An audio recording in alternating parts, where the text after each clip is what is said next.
মোহতারাম হাজরিন, আজ জুমার রাত, বৃহস্পতিবার সন্ধ্যার পর থেকে জুমার দিন কাউন্ট শুরু হয়ে যায়। জুমার রাত এবং দিনের গুরুত্বপূর্ণ একটা আমল হলো বেশি বেশি দুরূদ পাঠ করা।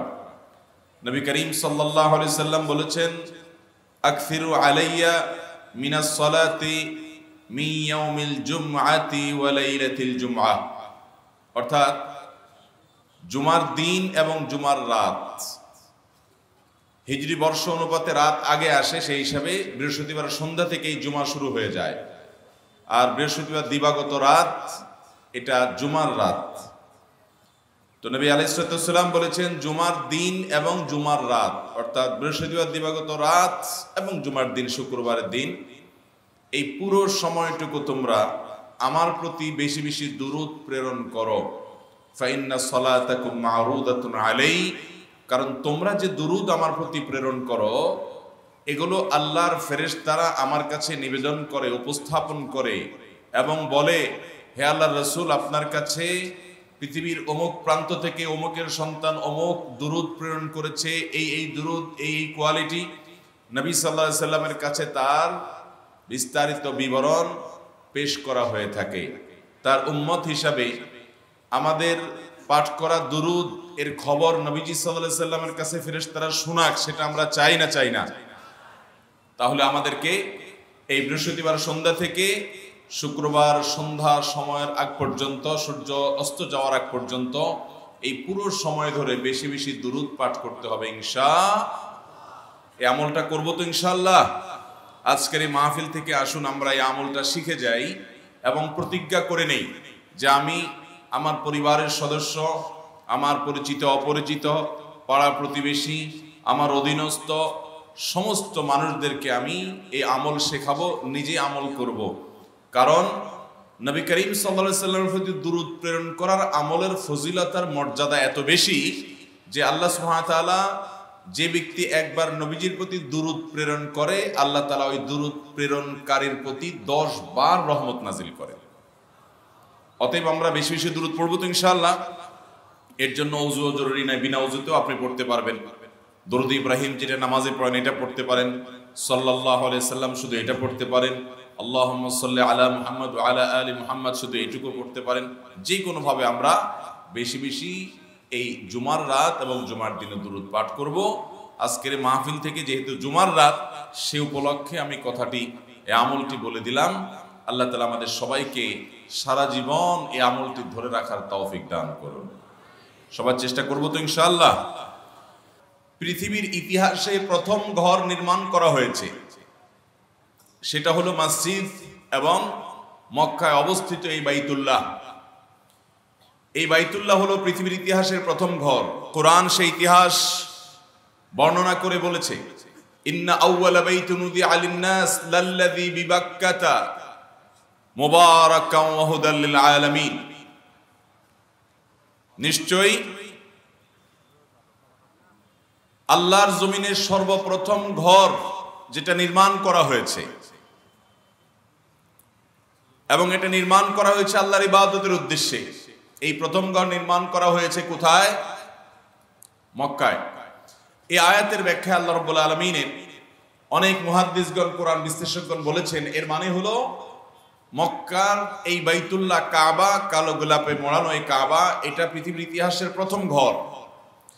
এটি নির্মিত হয়েছে একেবারে শুরুতেই, দুনিয়া সৃষ্টির একেবারে সূচনা লগ্নে, বুদবুদ থেকে, ফেনা থেকে।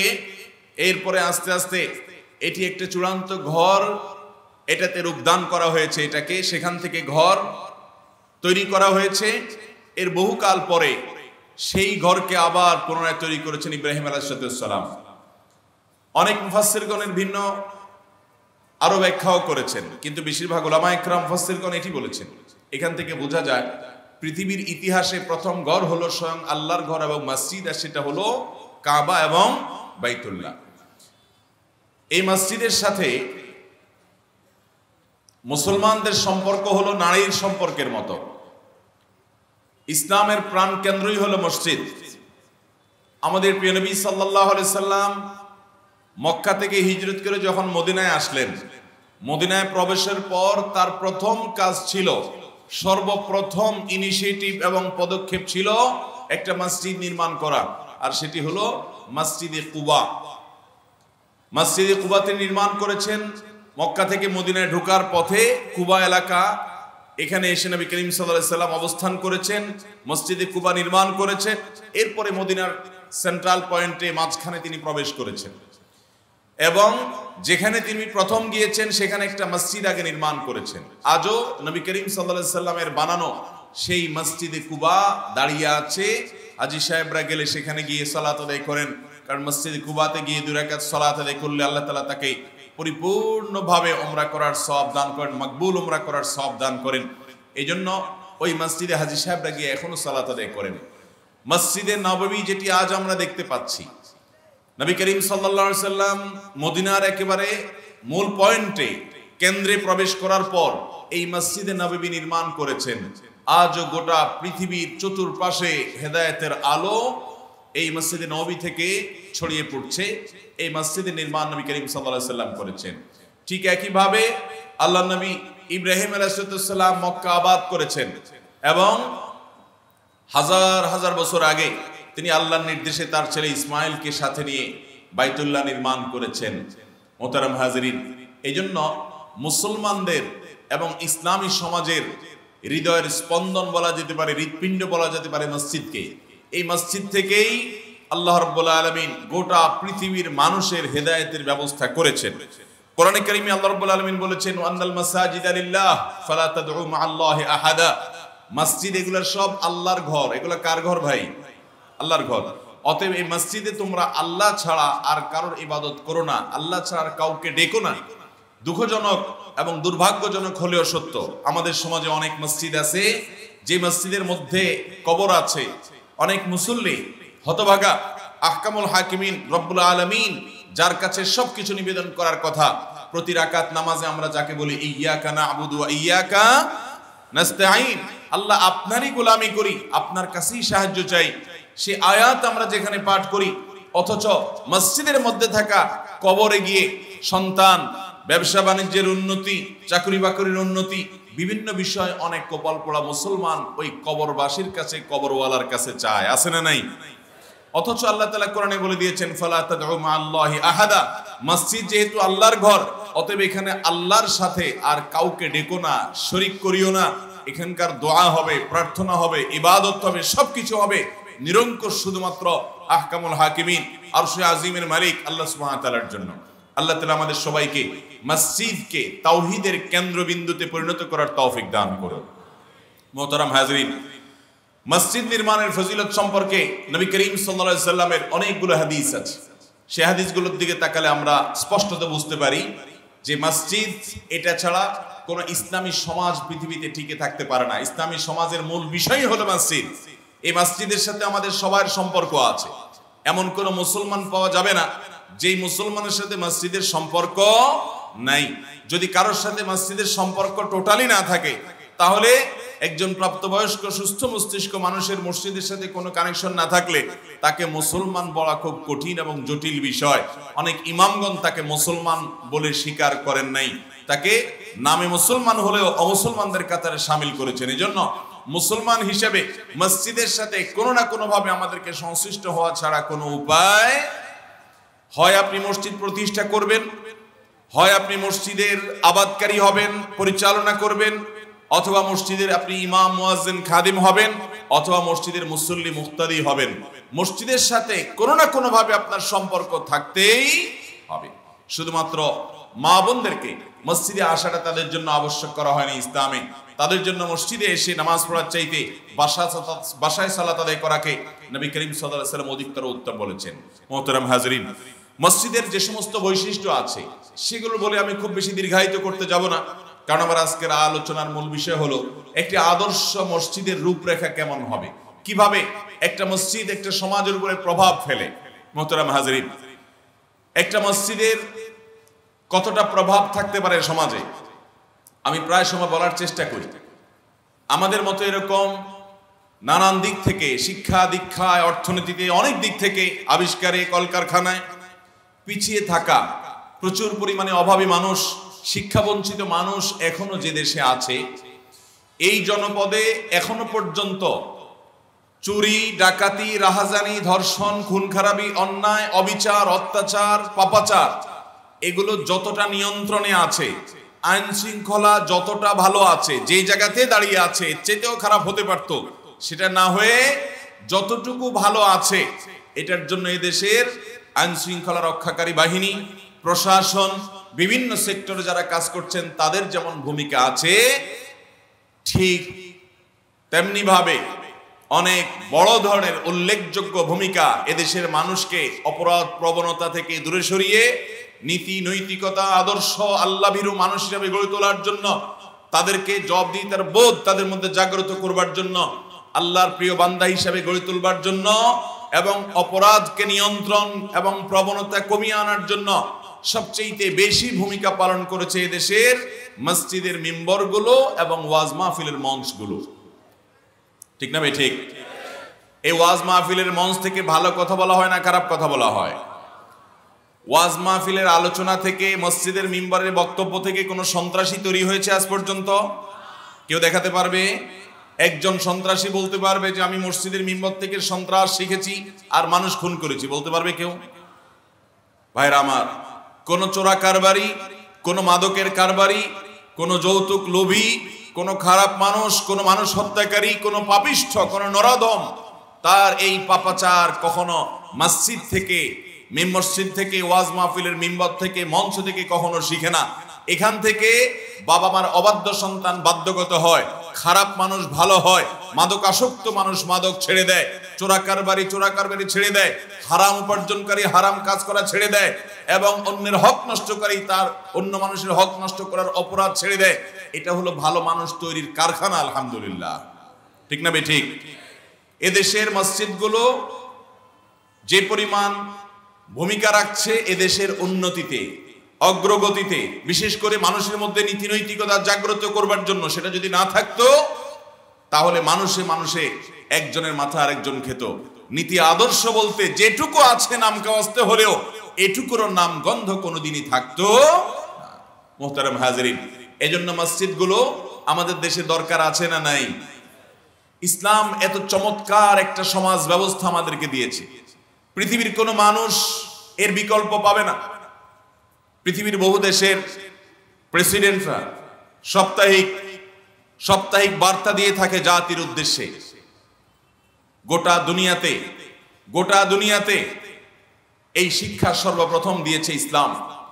আমাদের প্রিয় নবী সাল্লাল্লাহু আলাইহি সাল্লাম জুমার দিন সকল মুসলমানদের উদ্দেশ্যে তিনি খুতবা দিতেন। জুমার দিন তার এই খুতবা ছিল সারা সপ্তাহের জন্য দিক নির্দেশনামূলক, সমস্ত মুসলমানদেরকে উদ্দেশ্য করে। আজ পৃথিবীর বিভিন্ন দেশের প্রেসিডেন্ট, বিভিন্ন দেশের দায়িত্বশীল সর্বোচ্চ পর্যায়ের ব্যক্তিবর্গ, তারা যে সাপ্তাহিক বক্তব্য বিবৃতি দিয়ে থাকেন, এটি নবী করিম সাল্লাল্লাহু আলাইহি সাল্লামের সেই বাতানো পন্থারই যে কোনো ভাবে অনুসরণ ছাড়ার কিছুই নয়। মোহতারাম হাজরিন, ঠিক একইভাবে ইসলাম মসজিদের মাধ্যমে এত চমৎকার একটা সামাজিক ব্যবস্থা গড়ে তুলেছে যে পৃথিবীতে অন্য কোন সমাজ ব্যবস্থা ইসলামের বাইরে আর কেউ এটি কল্পনাও করতে পারে না। আপনি দেখুন, ইসলাম বলে একটা ছোট্ট মহল্লাতে একটা পাঞ্জেগানা মসজিদ থাকবে, যতগুলো ছোট ছোট মহল্লা থাকবে সবগুলো মহল্লাতে অনেকগুলো পাঞ্জেগানা মসজিদ থাকবে। এটার উদ্দেশ্য কি? ওই মহল্লার মানুষেরা সবাই দিনে 5 বার মসজিদে আসবে। 5 বার যখন একটা এলাকা, একটা পাড়া, ছোট কয়েকটা ঘর বাড়িতে একটা পাড়া হয়, এই পাড়ার সব পুরুষগুলো যখন মসজিদে দিনে 1 বার না 5 বার আসবে, তখন একজন আরেকজনের সাথে দেখা সাক্ষাৎ হবে, খোঁজ খবর নিতে পারবে, কেউ বিপদে আছে কিনা, কারোর অসুস্থ হয়েছে কিনা, কারোর সমস্যা আছে কিনা, কেউ অভাবে আছে কিনা, কেউ ঋণগ্রস্ত আছে কিনা, কেউ জুলুমের শিকার আছে কিনা, কেউ জুলুম করছে কিনা, কেউ কোনো সমস্যায় আছে কিনা। এই সব সমস্যার সমাধান করার একটা সূত্র তৈরি হবে, মানুষের সাক্ষাৎ হবে, পারস্পরিক একটা সম্পর্ক বিল্ড আপ হবে, পরস্পর একে অন্যের সাথে হাল পুরসি করবে, একজন আরেকজনের সাথে নিজেদের ভাব বিনিময় করবে। এতে একটা সামাজিক সৌহার্দ্য তৈরি হবে, সম্প্রীতি তৈরি হবে গোটা সমাজের প্রত্যেকটা ঘরের মানুষের সাথে। এরপরে জুমার মসজিদটাকে আরেকটু ব্যাপকভাবে ইসলাম করেছে। ছোট ছোট অনেকগুলো পাড়ার মসজিদ, পাঞ্জেগানা মসজিদ মিলে একটা জুমার মসজিদ হবে। এই পাঞ্জেগানা মসজিদের পাড়ার মানুষগুলো আবার সবাই মিলে একসাথে হবে জুমার মসজিদে। এরপরে জুমার মসজিদের চাইতে আরেকটু ব্যাপক পরিসরে ঈদের নামাজের ব্যবস্থা ইসলাম করেছে। অনেকগুলো জুমার মসজিদের মুসল্লিরা একসাথে হয়ে একটা বড় ঈদগাহে একত্র হবে এবং বছরে 2 বার পুরো এলাকা, বিশাল বড় এলাকা, একটা বড় ইউনিয়নে বা আরেকটু বড় পরিসরে সমস্ত মানুষ বছরে 2 বার তারা সাক্ষাৎ করবে।